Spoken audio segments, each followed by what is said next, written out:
Sorry, I'm back. I couldn't work out how to get my next slide up.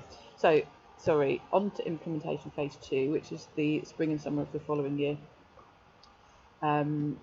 Starting seeds off at home, hopefully with the help of lovely lady Rose in Bungay, who is going to be growing a lot of the seeds for us in her greenhouse. Going to build the bucket dripper and set up the dripper system, buy some plug plants and plant out the made beds, establish the damask roses. Those will be bought in the winter, but will be so we'll probably end up planting them in the winter time, maybe as bare root, and then trying to give them a bit of attention in the spring summer. Community Dye Day we're aiming to have in May, and then keep adding plants through the spring and summer, observing the ones that are successful and the ones that are not happy, make notes for the next year's planting, keep on top of the weeds, feed as necessary with comfrey tea, and then as things are flowering, harvest, dry and store. Autumn will be the wild dye course again, and then in the winter we'll be weeding, mulching and putting the plants to bed.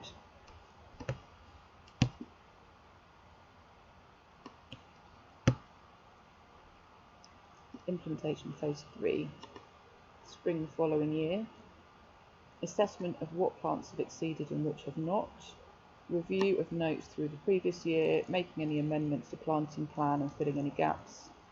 Community Day again to build and plant the herb spiral with an educational talk on permaculture and a tour of the farm and garden. And then by that point we should have a sort of ongoing maintenance plan as well.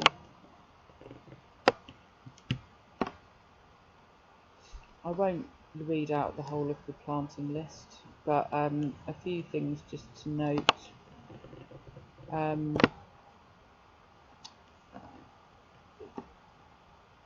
There's clearly a dry area, so there's a lot of things that are going to be in there. Some of them are dye plants, some of them are medicinal herbs, some of them are tea. One of the things that we've been suggested by the Suffolk Wildlife Trust in regards to the turtle doves again is that we plant fumitory, which will help give them something to eat basically. So that's something that we're trying to incorporate into one of the dry areas there. Semi and wet areas, things that want to really give a go there. St John's wort is a really good plant that will tolerate flooding, so I'm feeling quite hopeful about that. And also mugwort, I have planted some there this year just to give it a go. It's actually really thrived, so we'll see how it gets through the winter, but that seems to be quite happy. So there's quite some interesting plants there, which it would be good to see whether they can really survive a good wet sort of sustained period. And then the rest of it's broken down into shade or full sun. Okay, so then the maintenance plan, this is just sort of ideas at the moment, but obviously it will be assessed as we go on. Most plants are perennial, so there should be less planting after the first year.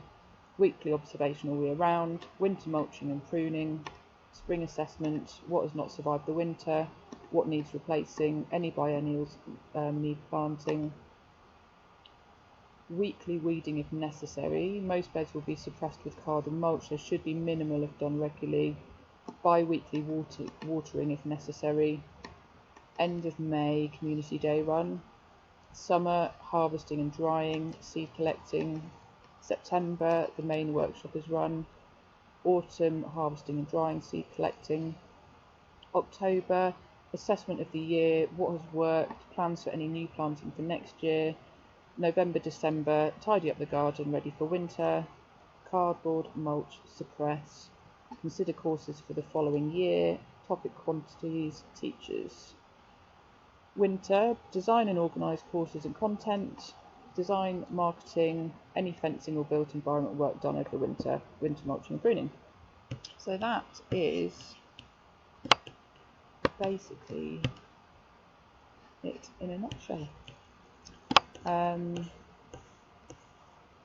So yeah, there you go. That's it. I hope that it's been useful. Please feel free to get in touch if you have any questions. And I hope it hasn't been too long and boring. I seem to have got quite carried away. Thank you very much. Take care. Bye bye.